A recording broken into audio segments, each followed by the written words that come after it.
நிறைய பேர் இறந்துட்டாங்க. கீழே விழுந்து போட்டு எல்லாரும் மிதிச்சாங்க தெரியுங்களா. அவங்க பின்னாடி இருந்து எல்லாருமே வந்தாங்கண்ணா. எதுக்கு அப்படி வந்தாங்கன்னே தெரியல. இது ஏதாவது ஒன்று பண்ணி இந்த இடத்த அலகேட் பண்ணாமையாவது இருந்திருக்கணும். பண்ணியிருந்தா கரெக்டா ப்ரொடக்ஷனாவது கொடுத்துருக்கணும். எல்லா உயிரும் செத்து போடுறது என் கண்ணு முன்னாடி இறந்துட்டான்.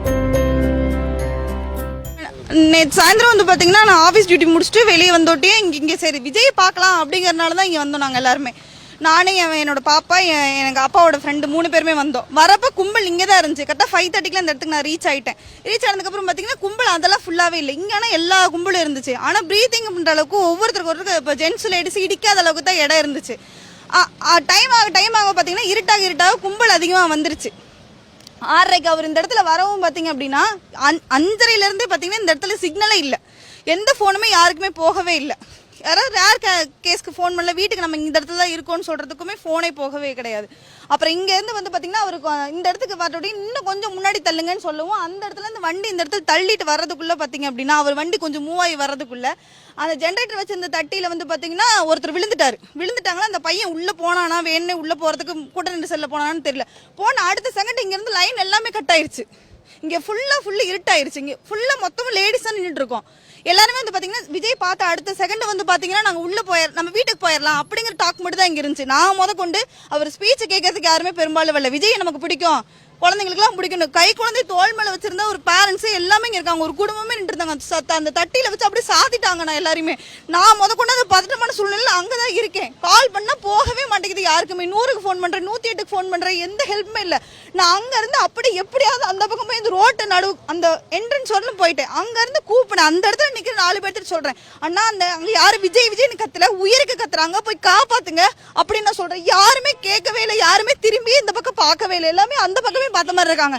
ரெண்டாவது வந்து பார்த்தீங்கன்னா அந்த பக்கம் இந்த பக்கம் தள்ளிட்டு வரும் நெசசிட்டி இல்லை. இப்போ இவர் வந்தாருன்னா கூட்டத்தை இப்படி பிரிச்சிருந்தாங்கன்னா அங்கேருந்து இங்கே தான் தள்ளிட்டு வந்திருப்பாங்க. எங்களை வந்து பேக் சைட்லேருந்து தள்ள ஆரம்பிச்சிட்டாங்க. ரீசனே இல்லாமல் பேக் சைட்லேருந்து தள்ள ஆரம்பிச்சிட்டாங்க. எங்கள் பாப்பா வந்து பார்த்தீங்கன்னா வரல, அவளுக்கு ப்ரீத்திங் ப்ராப்ளம் இருக்கனால அவள் வந்து இந்த ரோட்டோட என்ட்ரன்ஸில் அங்கே இருந்திருக்கா, உட்காந்துருந்தா. அவள் எனக்கு சொல்கிறா, 2-3 பேர் வந்து பார்த்தீங்கன்னா வண்டி குறுக்க போட்டாங்க, தண்ணி அடிச்சுட்டு வந்து அவ்வளோ ப்ராப்ளம் பண்ணுறாங்க. இங்கேயுமே பசங்க தண்ணி அடிச்சுட்டு ஊருக்கம் இருக்கவும் லேடிஸ் இடிக்கவும் போக வரவுமே இருந்தாங்கண்ணா. அதனால வந்து பார்த்தீங்கன்னா அதே மாதிரி அது லாஸ்ட் டைம் நடந்திருக்கு. வண்டி குறுக்க போட்டாங்க. இங்கேருந்து எந்த கும்பலுமே அந்த பக்கம் போக முடியாத அளவுக்கு ஆயிடுச்சு. இங்கேருந்து போய் ஹெல்ப் கேட்டால் யாருமே ஹெல்ப் பண்ணவே இல்லை. கூட இருக்கவங்க அண்ணா திரும்பி பாருங்க, அவர் மைக்கில் பேசிட்டு இருக்காருண்ணா, அவரையுமே இன்க்ளூடிங் கூப்பிட்டேன். சார் திரும்பி பாருங்க, விஜய் சார் கொஞ்சம் திரும்பி பாருங்க, எல்லாரும் இங்கே இவ்வளோ ஹெல்ப் இருக்காங்க. ஒரு குரல் கேட்க போகிறது கிடையாது யாருக்குமே. கூட இருக்க எல்லாரும் சொல்லுங்க நான் சொன்னேன். ஏன்னா அந்த இடத்துக்கு போனால் இங்கே இவ்வளோ பேர் செத்துக்கிட்டு இருக்காங்க. நான் என் கண்ணு முன்னாடி நிறைய பேர் இறந்துட்டாங்க. கீழே விழுந்து போட்டு எல்லாரும் மிதிச்சாங்க தெரியுங்களா. அவங்க பின்னாடி இருந்து எல்லாருமே வந்தாங்கண்ணா. எதுக்கு அப்படி வந்தாங்கன்னே தெரியல. ஏன்னா கூட்டம் விலகி இருந்தா இப்படிதான் விலகி இருக்கணும் கண்டிப்பா. அவங்க எதுக்கு அங்க இருந்து இங்க வந்தாங்கன்னு தெரியல. வேணும்னே அங்க இருந்தவங்க சொன்னாங்க. நான் கேஎம்சிஹெச்ல 2 ஆம்புலன்ஸ் வந்துச்சு. ஃபர்ஸ்ட் ஆம்புலன்ஸ், 2வது ஆம்புலன்ஸ்ல நானும் போனேன். என் கூட ஒரு 6 பேர் வந்தாங்க. ஒரு பாப்பாங்கன்னா மூச்சு திணறது, இங்க விழுந்து பிள்ளை தூக்கிட்டு வந்தாங்களாட்டுக்கு. வெட்டி இழுக்க ஆரம்பிச்சிச்சு. அவர் ரொம்ப சீரியஸ் கண்டிஷன். ஒரு பையன், அந்த பையன் யாருன்னு கூட தெரியலைங்கண்ணா. குழந்தை, அவன் 2 வயசோ 3 வயசோ தெரியல, அவன் மூச்சே இல்லை அவனுக்கு. எங்க கேஎம்சிஹெச்ல இருந்து இதுக்கு அனுப்பிச்சு விட்டாங்க. அந்த பையன் போட்டோ கூட நான் எடுத்து வச்சிருந்து அங்க வந்து மீடியாட்டெல்லாம் காமிச்சு, அந்த பையன் யாருன்னே தெரியல, சொல்லுங்க அவங்க கிட்ட அப்படின்னு சொல்லி. இதெல்லாம் வேணா பிளான் பண்ணி பண்ண மாதிரி இருந்தாங்கன்னா இருக்கு. எதுவுமே எதிர்த்து நடந்த மாதிரி இல்லை. கூட்ட விலகி இருந்தா இப்படிதான் தள்ளி இருந்திருக்கணும். அங்க இருந்து ஃபோர்ஸ் இப்படிதான் வந்திருக்கணும். பின்னாடி இருந்து அங்க இருந்து தள்ளணுங்கன்னு நெசசிட்டியே கிடையாது. அங்க இருந்து வேணும்னே எல்லாருமே தள்ளிட்டு வந்து இப்படி எல்லாம் பிளான் பண்ணி பண்ண மாதிரி தாங்கண்ணா இருக்கு. நாளா உயிர் பொழைச்சது இன்னைக்கு நான் பேசுறது எனக்கு நம்பவே முடியல. என்னால உண்மையுமே நான் உயிரோடு இருக்குங்கிறது என்னால நம்பவே முடியலைங்க. எனக்குலாம் அவ்வளவு கஷ்டமா இருக்கேன். முன்னாடி எத்தனை பேர் செத்து போயிட்டாங்க தெரியுங்களா. காலை வச்சு நச்சு மிதிக்கிறாங்க.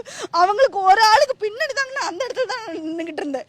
நான் உயிர் பொழைச்சதே அதிசயம் தாங்கண்ணா. உண்மையுமே அது நம்ம கண்டிப்பா சொல்லணும். ஜாமர் வச்சு ஆஃப் ஆன மாதிரி எந்த நெட்வொர்க்குமே இல்லைங்கண்ணா. யாருக்குமே ஃபோன் போகல. கேஎம்சிஹெச் இங்கிருந்து 1.5 கிலோமீட்டர் சரௌண்டிங்ல ஃபோனே போகல.